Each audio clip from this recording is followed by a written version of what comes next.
Olá, tudo bem? Como é bom ter você aqui na nossa classe, na nossa grande classe da Escola Sabatina, onde você, para nós, é o aluno preferencial, também é o aluno que pode corresponder com a gente no nosso WhatsApp, que o Kevin vai botar aí. Se você ainda está precisando de uma lição, a gente dá um jeitinho de arrumar, um pedido de oração, o que você precisar, conte com a nossa classe, tá certo?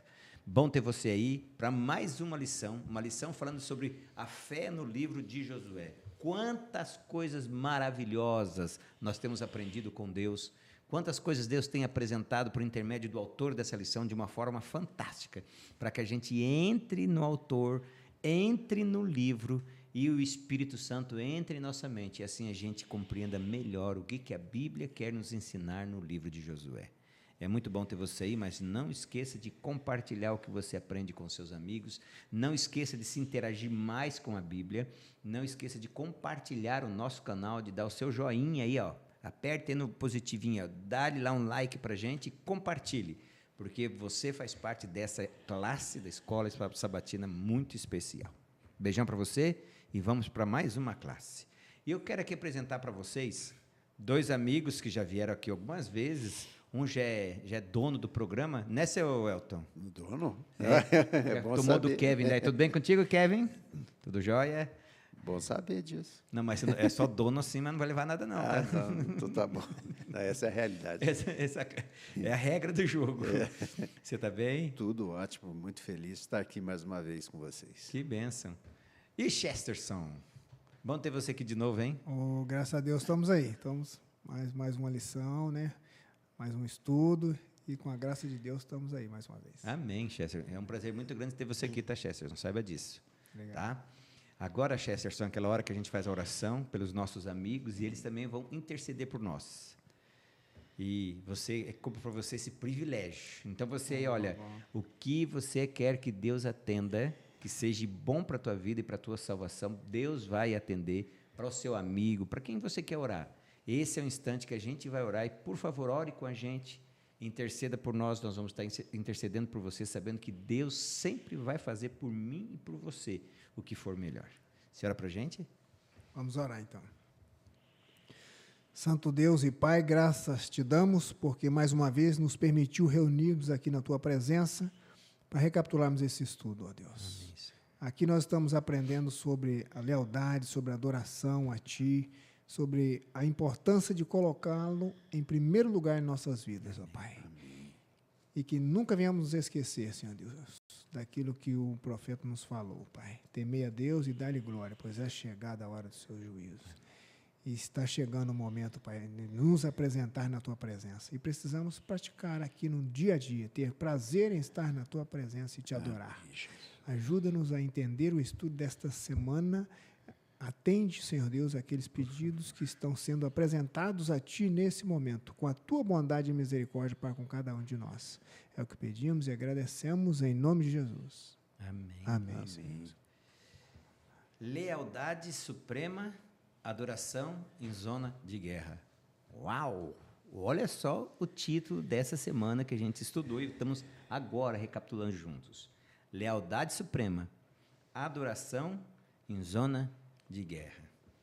Elton, normalmente, quando o pau come, quando tudo parece assim que eu tenho que dar meu máximo, não sei, parece que nessa hora a gente esquece um pouquinho, né?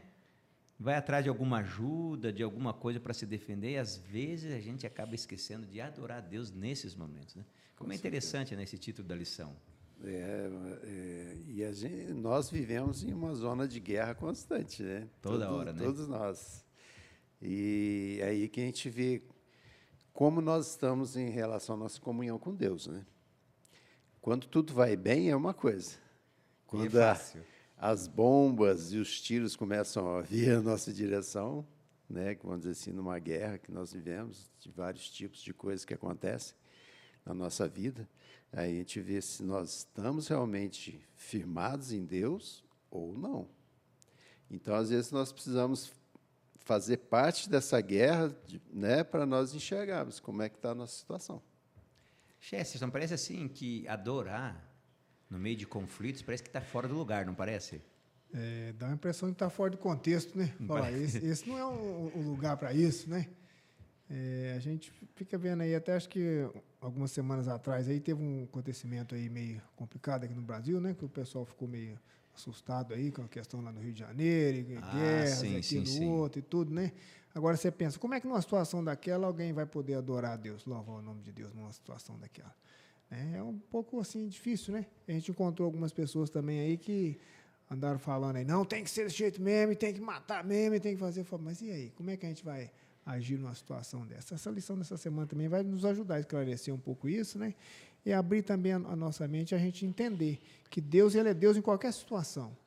E o primeiro passo, a primeira coisa que nós temos que fazer é dar a ele o direito dele, que é a adoração ao nosso Deus, que é o direito de ser adorado e reverenciado.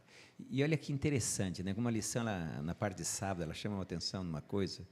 Se a gente olhar, parece que o culto familiar, o altar da família, parece que ele também não se encaixa com a rotina do dia. É uma rotina muito corrida. Você está entendendo? Às vezes assim, a gente não tem tempo. Como é que eu vou parar para fazer o culto? E sobre isso, é importante ou não pararmos? Com toda certeza, né?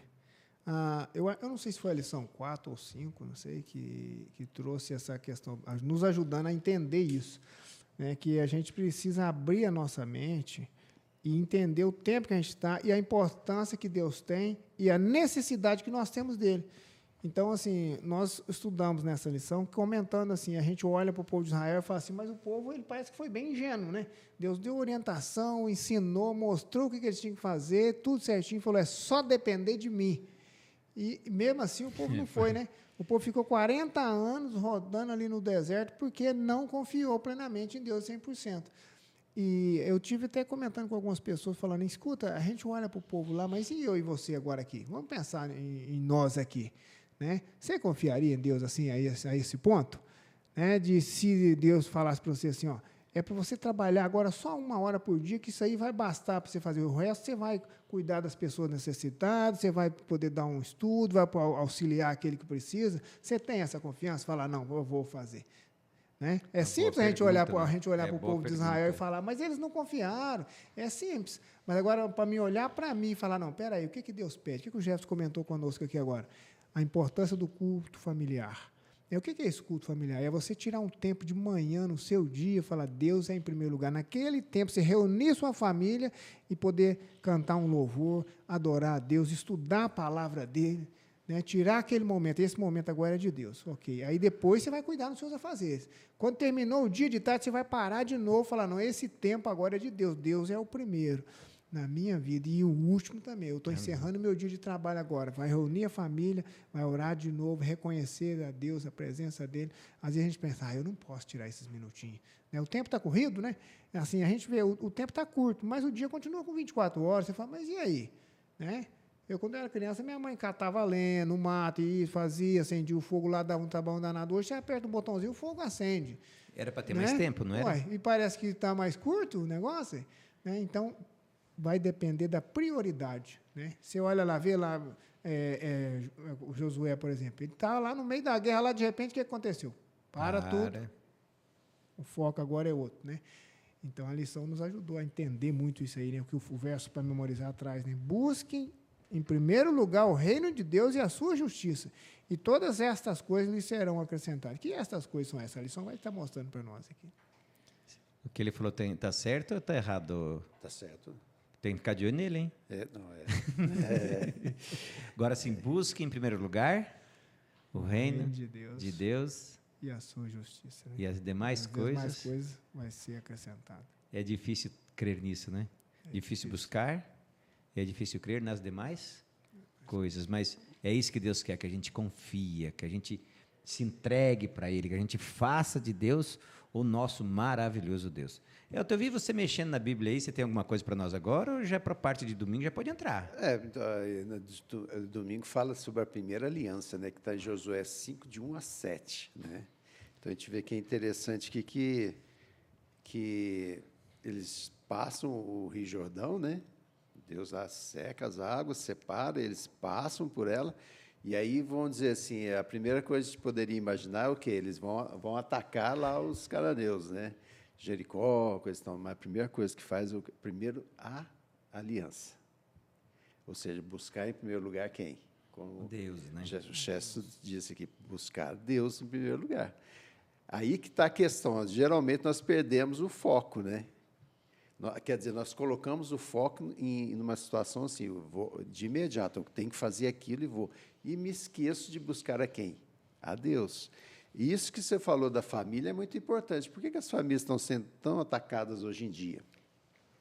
Está faltando, né, esse culto familiar que a pessoa fala assim. A lição fala que, né, aparentemente era uma coisa irracional fazer isso. Mas não é. Isso é extremamente o quê? Racional para quem quer ter vitória nas batalhas. Agora, como Deus ele foge da racionalidade? É isso que eu fico, assim, às vezes, pensando. Por exemplo, assim, só para você ter uma ideia, o que Josué faz é parar a guerra e circuncidar todo o homem, certo? Para ir para a guerra, antes disso. Agora, o que uma circuncisão faz? Se você lembrar lá dos filhos de Jacó, era Rubem, mas nunca eu esqueço o nome do outro. O que eles fizeram? Fizeram um pacto com os homens de uma cidade, os homens circuncidaram, então ele sabia que no primeiro dia, ali, um dia e meio, ali, o negócio ia estar feio, os homens iam estar sem força, com muitas dores, eles foram lá e mataram. Ou seja, Deus pega todo o exército de guerra, eles não haviam circuncidado no deserto, e Deus fala, não, peraí, agora é hora da gente cumprir a aliança. Você teria coragem de fazer isso? Se você fosse o general? Ia ficar com medo, né? Nós aprendemos a confiar nas nossas mãos, a confiar na força que a gente tem. É a única coisa que a gente confia é na força que a gente tem, que você está vendo aqui, outra coisa que você não está vendo, você fica, não vai dar certo, não. O outro fala, vai dar certo, não vai. Né? O próprio Deus fala para a gente, pode ir dessa forma que vai funcionar, vai dar certo. A gente ainda fica com o pé atrás, fala, não, acho que não vai dar certo. Né? Até os patriarcas mesmo, você vê, até mesmo Abraão, por exemplo, teve um momento que ele chegou lá e falou, não, eu vou ter que falar que Sara é minha irmã, porque senão aqueles povo lá vai me matar. Eles vão achar uma mulher muito bonita e vai pegar para ele, falando, ele é o marido dela, mata ele, ela é nossa. Né? Então, chegou lá e deu aquela desculpa, né? Não, ela é minha irmã. Né? Não confiou plenamente, arrumou um filho com a serva lá, que é o que tem a guerra até hoje aí desses parentes que estão lá no Oriente Médio, essa briga toda, por conta de que foi dar um auxílio para Deus, dar uma ajudinha. Né? Então, assim, fica bem difícil da gente confiar nisso. Ainda mais se você vê, como é que você vai colocar os seus homens em tempo que eles vão ficar sem força por uns 3 dias, sem condição de levantar uma espada e lutar. Alguns vai ter que ficar de cama, ficar doente, vai ter que ter um repouso mesmo, absoluto mesmo. Né, por causa que quando ele faz a circuncisão, esse é o sofrimento que dá para um adulto, né, e está todo mundo cercando em tempo de guerra ali, tem que ter uma confiança plena mesmo, senão não faz, não. Elton, que simbolismo será que tinha isso, assim, né? Ou seja, quando o exército todo fica abatido, o que José está demonstrando para nós hoje? A guerra dependia de quem? De Deus. Né? A lição fala que 3 dias, né? Pelo menos 3 dias. Ele ia ficar o quê? Impossibilidade bem abatida, né? De reagir, né? Não quer dizer que no 3º, 4º dia já está pronto. Mas os piores eram 3 dias. Se viesse alguém, acabou, não tinha o que fazer, né? Imagina. Você vão se preparando para a guerra e o inimigo... Mas, assim, a gente vê que Deus já vinha preparando o terreno, né? Porque Deus, ele sabe, os habitantes, os cananeus, os amorreus ali, estavam sabendo o que estava acontecendo, né? E a gente vê que Deus já tinha conseguido pelo menos 2 reinos, né? 2 reis tinham sido abatido, né? E quando abre o Rio Jordão daquele jeito miraculoso, eles estavam, né? Fala, opa, coisa ali não é bem assim do jeito que a gente imagina. Eles estavam apavorados, né? Sim. E aí o que Deus quer lembrar disso? Quem que está fazendo tudo isso por vocês? Né? Sou eu, né? Sou eu. O que Deus pede? Faça o que... Só confia, né? Faz o que é certo. Adora o meu nome. Reconhece isso, que tudo vai dar certo, né? Então, por isso que fala que, você olhando assim, quem é de fora olhar isso, fala, é muito irracional, isso não tem lógica. mas as coisas de Deus são diferentes. E a gente tem que aprender com isso, que nossas lutas diárias também, a gente tem que buscar em primeiro lugar quem? Deus, né? É Deus. Então, se fala assim, eu não estou conseguindo, mas é porque às vezes nós estamos com o foco local que não é o correto. Primeiro, por isso que fala, primeiro lugar, busca em primeiro lugar quem? A Deus. Na nossa vida, essas lições são para nós aprendermos e nós mudarmos o nosso foco, colocar Deus em primeiro lugar, obedecer Ele. A aliança era isso, a circuncisão era o que? Era o sinal Que diferenciava, né? diferenciava dos outros, que aquele povo ali, que não, igual você comentou, no deserto, eles não tinham.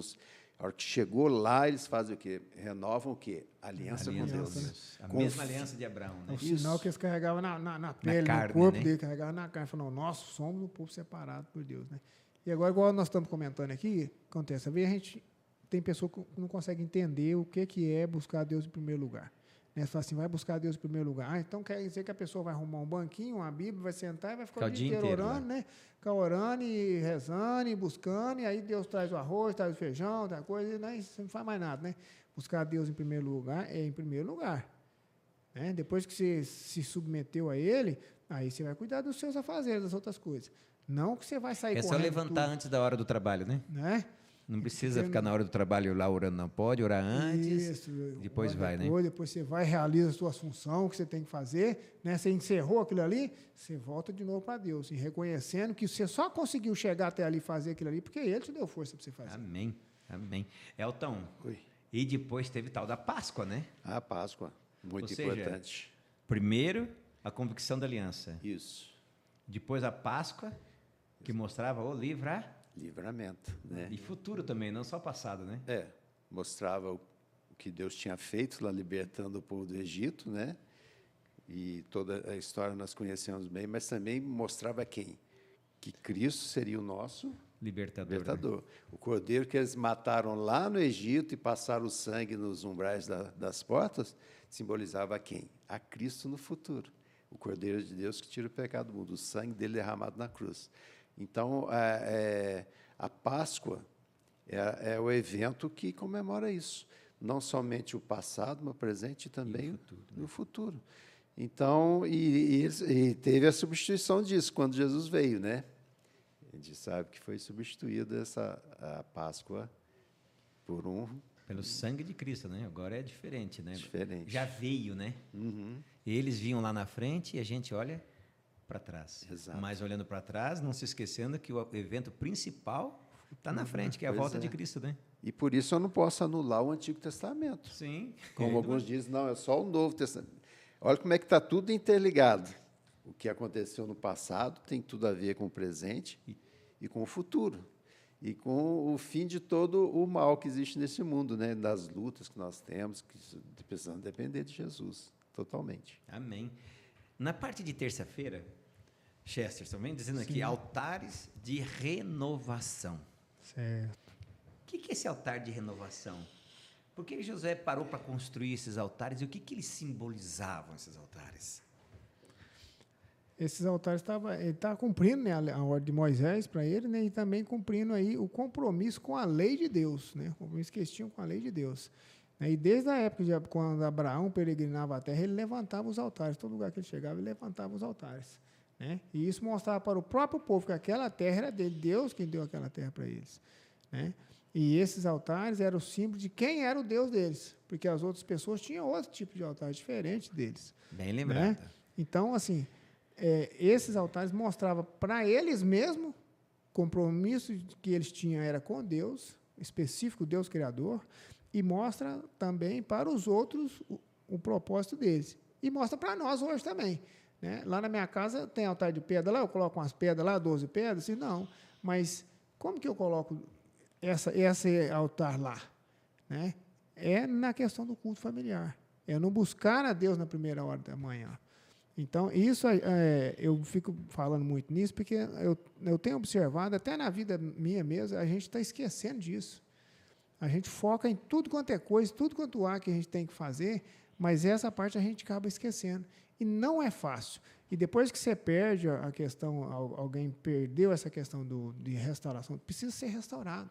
E não é fácil restaurar. Você sentar com a família e falar, gente, nós vamos precisar tirar um tempo para Deus. Cada um já acostumou a fazer as coisas sozinho, se virar, como é que você vai chegar agora? Mas não vai ser fácil, não. Você vai ter que pôr uma pedra, fazer, né? pôr outra, e chamar de manhã e de tarde. Às vezes você não consegue sempre, né? Mas você tem que restaurar o altar ali. Porque Deus precisa voltar a ser o centro das nossas famílias, das nossas casas.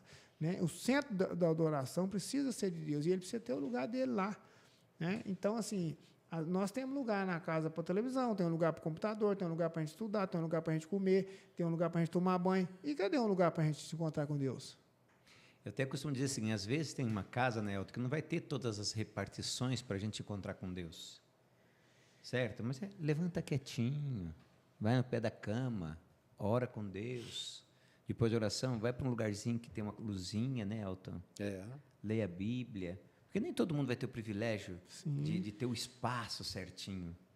Agora, uma coisa que você falou, e eu li essa semana no...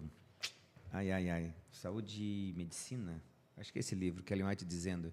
Aos pais que negligenciaram, ou aos pais que às vezes se converteram agora, não tiveram tempo de começar esse altar da família, qual é o conselho do Ellen White, que Deus revelou para nós? Nunca é tarde para começar. Nunca é tarde. Vai dar trabalho? Vai. Os filhos não estão acostumados, o marido não está acostumado? Vai. Os pais, entende? Mas devagarinho vai e vira um hábito. Elton, o que você achou de mais importante nessa questão dos altares de renovação que você acha legal a gente colocar aqui na lição? Aqui a lição vem trazendo lá que eles levantaram o altar, né? Mas sim, que Josué colocou pedras. E nessas pedras ele escreveu os 10 mandamentos, a parte do altar. O altar estava de um lado e as pedras diferentes do outro lado. Com os mandamentos, ou seja, o local de sacrifício junto com o quê? A lei de Deus. Então, esse negócio de Jesus cravou a lei na cruz. Não, né? Desde o começo já não era assim. Agora, é interessante, né? Será que ele que... Será? Você que é o professor. Ao ele fazer isso, será que ele quis dizer, olha, a lei leva ao sacrifício? A lei leva ao Salvador? Leva ao Salvador. Isso mesmo. Interessante, né? A lei leva ao Salvador. E a gente vê que Jesus cumpriu isso lá na cruz, né? Alguns falam, não, mas não precisa mais de lei. Sempre precisou. E sempre vai precisar da lei de Deus. Ela é o caráter de Deus, como já estudamos, né? E é essencial na vida do ser humano. Então, ele estava mostrando que a importância da lei na vida, que não nos salva, mas tem importância primordial na nossa vida, mas ali estava aquele que iria morrer por nós, porque a lei não poderia ser anulada. Jesus morrendo, ele estava ratificando a lei e a salvação em nossa vida. Né? Tá, então me expliquem aí, então. Deus escreve os 10 mandamentos nas pedras. Vem Josué e faz a mesma coisa. Uhum. Qual é o simbolismo disso para mim aqui? Que é a parte de quarta-feira. Por que escrever as duas vezes escrito nas pedras? Por quê? Eu acredito que é um simbolismo de uma coisa que vai perdurar, né? Uma coisa que vai durar por todo o tempo que estiver lá, né? Igual tem a passagem lá em Mateus, né? Acho que Mateus conta também, né? Quando Cristo escreve o pecado da mulher, ele escreve na areia, né? Tudo que você escrever na areia, o vento sopra, leva embora, uma água passa ali, apaga, foi embora, tem um altar para dar para o perdão. Né? Isso. Mas a lei, a palavra de Deus, ela é escrita onde? Na pedra. Deus escreveu para Moisés lá na pedra. Josué escreveu aqui agora? Escreveu também nas pedras. Né? As crianças também, quando faziam as réplicas dele, pegavam uma pedra lá e arrancava lá e passava, escrevia lá na pedra. Isso gravava no coração deles, né? Porque ali é um símbolo de eternidade, de perdurar aquilo, né? E a Bíblia traz para nós. Agora, como é que eu vou conseguir pegar essa lei que está lá na pedra e transportar a escrita dela para o meu coração? Né? Que esse é o que vai simbolizar aí o símbolo da eternidade, o que vai realmente perdurar e valer a pena. Aqui, o povo estava numa situação de guerra, mas eles tiveram tempo para fazer a circuncisão, que é relembrar quem eles eram e quem era o Deus dele, para levantar os altares, para celebrar a Páscoa, Né? Imagina você está num momento de guerra, de repente você vai fazer uma festa. Não, espera aí que nós temos que sentar aqui todo mundo, vamos sentar na mesa aqui, vamos comer o cordeiro essa noite, vamos assar, vamos fazer isso, aquilo, outro, vai mais.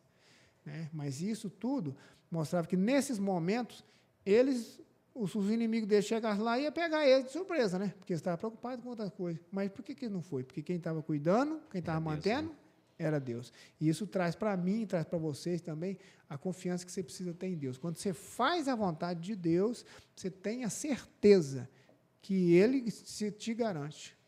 E o que Ele prometeu, Ele vai te cumprir. Amém. Né?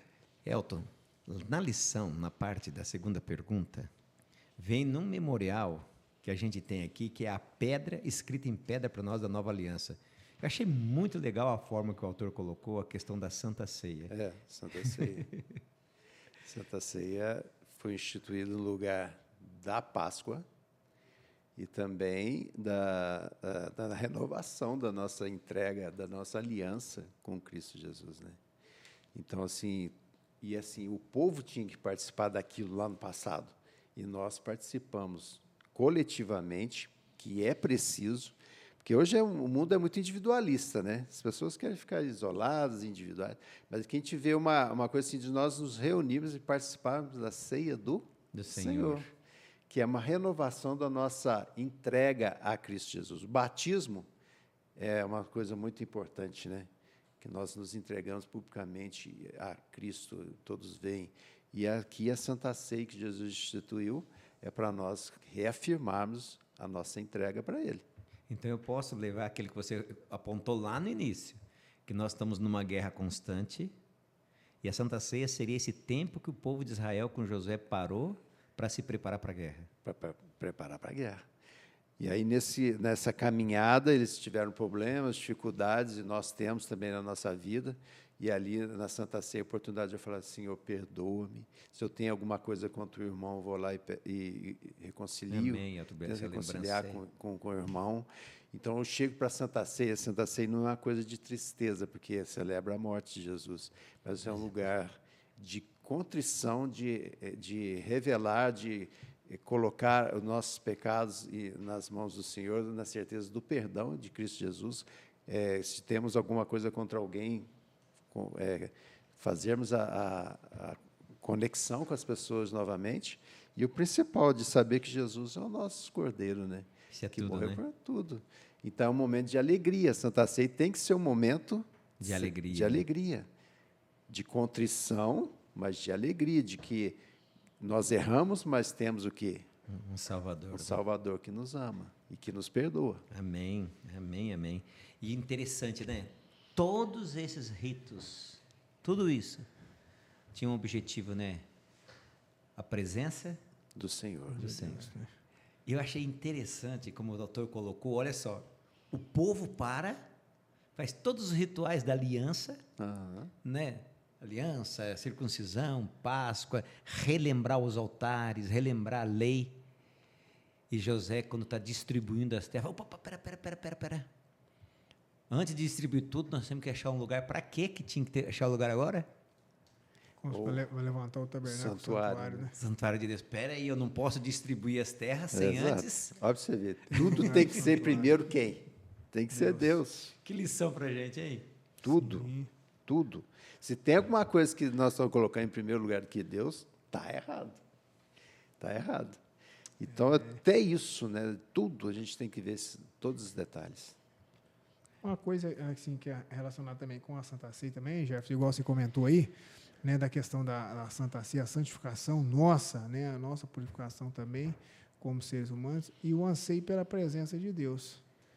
Né? Nós ansiamos por tanta coisa, e agora, como é que nós vamos ansiar pela presença de Deus? Eu fico pensativo assim. Você imagina você quando era criança. Quando você fazia alguma coisa assim que você não queria que sua mãe ou seu pai soubesse, você ansiava porque eles chegavam logo em casa? Eu não.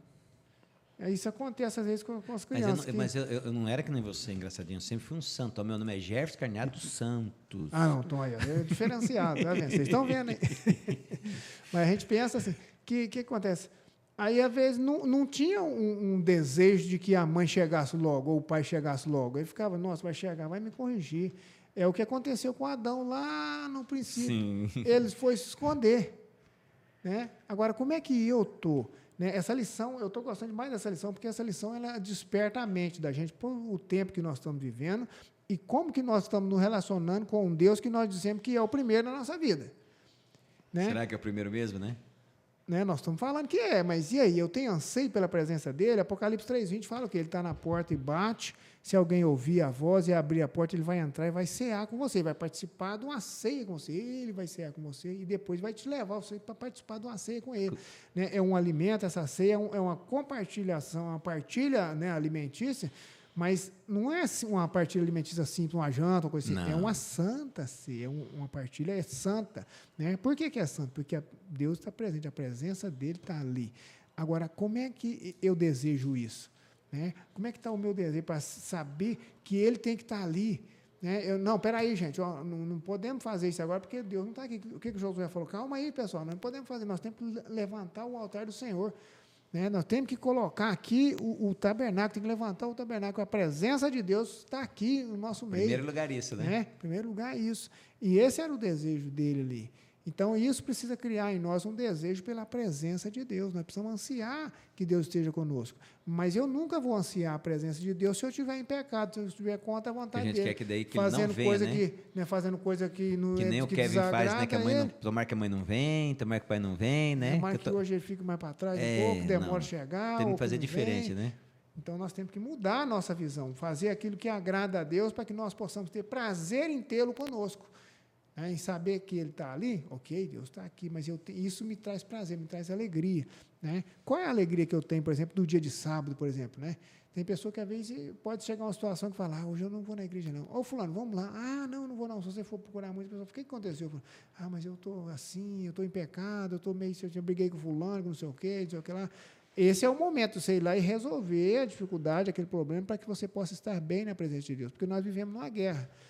E eu estava lendo, não sei se foi na lição, eu estou fazendo algumas leituras, que diz assim, ao tomar a Santa Ceia, não é para você ficar pensando nos pecados que nós cometemos e nos erros que nós fazemos.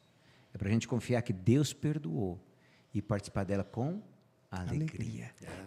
Quando eu vejo você mexendo na Bíblia, eu achei curioso. O que você traz aí para nós agora? Não, porque a lição vem trazendo para nós ansiar pela presença do Senhor, né? E lá eles tinham um tabernáculo, tinha o lugar santo, o lugar santíssimo. O lugar santíssimo tinha a arca com os 10 mandamentos, né? Que era ali se manifestava a presença de Deus. Né? A Shekinah brilhava ali, aquele brilho resplandecente ali em cima da arca. Né? Então, era uma coisa muito importante. O povo queria aquilo. E quando ele queria mesmo de coração, as coisas iam bem para o povo de Israel. E aqui a lição vem trazendo que nós temos agora o quê? Hebreus 4:15 fala. Bem lembrado, Elton. Porque não temos sumo sacerdote que não possa compadecer-se das nossas fraquezas. Antes ele foi tentado em todas as coisas, a nossa semelhança, mas sem pecado. Acheguemos-nos, portanto, confiadamente junto ao trono da graça, a fim de recebermos misericórdia e acharmos graças para socorro em ocasião oportuna. Jesus está o quê? No santuário celestial, no lugar santíssimo, junto da arca, com os 10 mandamentos, intercedendo por nós, junto ao Pai. Então, quando nós, como o Chess falou, nós às vezes pecamos, cometemos erros, não queremos ir na igreja, nós temos que confessar a quem? A Cristo Jesus. Ansiar pela presença dele. E pela fé, termos a certeza, como diz, falando aqui Hebreus, né? Já chegarmos com confiança. Isso é questão de fé. É buscar a Deus e falar. E aí você vai na igreja, que é o nosso templo agora moderno. O templo de Siló, que né? devemos ir participar com os irmãos. E aí nós temos aqui Cristo no coração. Nós temos o poder do Espírito Santo para fazermos o que é agradável a Deus junto com os irmãos. E que é o quê? Levar almas a Cristo, conhecer a verdade. Quer dizer, tudo que Cristo fez por nós é para isso, né? É para isso. Para usarmos cada um de nós com os nossos dons e talentos para a salvação de outros também. Né? Amém. Bom, se a gente for, vai longe, né, Elton? Vai longe. Vai longe. Então, nós vamos dar uma freada aqui, ainda mais que o Chesterton hoje está animado, está todo bonitão. Então, assim, eu tenho que cortar o Chesterton aqui. Olha, é muito bom a gente estar numa lição fantástica, falando sobre guerra e adoração em guerra. Na Ucrânia, essa guerra da Ucrânia agora, bem no início da guerra, foi chamado um adventista para fazer parte da guerra. Ele falou, olha, eu não sei atirar, não sei fazer nada. E outra coisa, eu guardo o sábado, no sábado eu não vou fazer nada. Aí o pessoal achou estranho, falou assim, mas pô, o cara, não, esse negócio está estranho. Vamos fazer o seguinte, chegaram para o general e falaram, o cara é assim, assim, assado, tá, já sei onde eu vou botar ele. Havia um trabalho que ninguém queria fazer, que era o seguinte, levar comida para frente da batalha. Então, eles pegavam um caminhãozinho, enchia de comida, e ele levava para frente da batalha. Então, o que acontecia? Desde o primeiro dia, eles ficavam assim, os generais, os comandantes, ficavam só de não, quem vendo a hora que atingiu o carro. E a questão era o seguinte, bom, ele é fiel a esse Deus, porque na Ucrânia o povo é muito ateu, certo? Não crê em Deus como nós cremos aqui. Então, eles ficavam assim, não, vamos ver assim, 10 minutos, pum, vai explodir aquele caminhãozinho. E eles ficaram. Primeiro dia, aquele caminhãozinho, bala para um lado, bala para o outro, canhão, e o caminhãozinho ia lá, entregava comida e voltava. Eles falaram, nossa, o que está acontecendo? No segundo dia, foi assim, uma semana. Quando chegou na sexta-feira, eles lá, olhando lá, de repente, uma bomba caiu no caminhão. Mas foi caminhão para tudo quanto é lado. Aí o pessoal, ixi, olha lá, que adiantou Deus do outro. Diz que dali a pouco, ele se levanta, sai correndo, porque no caminhão dele, para ir pegar outro caminhão para levar a comida. Quando o comandante dele, o general, viu aquilo, contou para o general acima dele. Falou assim, olha, nós temos alguém assim que é diferente, que aconteceu assim, assim, assim, quero conhecê-lo. Fim da conversa. O superior do superior tirou ele do campo da guerra para ser o motorista dele, falando, eu preciso de alguém assim para cuidar da minha segurança. Quando a gente coloca Deus como título, né, como o verso para memorizar nos fala, busquem em primeiro lugar o reino de Deus e a sua justiça, e todas estas coisas lhe serão acrescentadas. Sabe o que Deus está falando? Vai cair bomba no caminhãozinho, vai cair. Vai machucar, vai ter que levantar, vai ter que correr a pé no meio da batalha. Mas Deus vai estar contigo. É o que o Elton e o que o Chesterton estão colocando de forma formidável para a gente. Se nós colocarmos Deus em primeiro lugar, no culto, em casa, o templo de Deus para vir comungar com os filhos de Deus, nós com os nossos defeitos, amando as pessoas com os defeitos delas e orando um pelos outros, sabe o que vai acontecer? Juntos nós alcançaremos a vitória nessa batalha que nós estamos aqui, infernal, que é o reino de Satanás contra nós, mas o reino de Deus a favor de nós. Amém. Tudo depende qual lado que você vai estar da batalha, adorando em zona de guerra ou tentando se virar por conta em zona de guerra. Eu te convido, e convido cada um de nós, o Kevin também, a nós adorarmos no meio dessa guerra. Termos Deus como nosso foco, Jesus Cristo como nosso exemplo, e o amor dele embutido em nós pelo Espírito Santo, latente, mostrando para os nossos vizinhos, para os nossos amigos, para os nossos inimigos, para as pessoas que às vezes não gostam da gente, porque a gente é chato, às vezes a gente faz inimizade, mas mostrando Jesus para elas. Vamos orar? Querido Papai do céu, a batalha está aí e nós somos personagens ativos dela. Nos dê a vitória em Cristo Jesus. Faça de cada um de nós cristãos de verdades. Amém.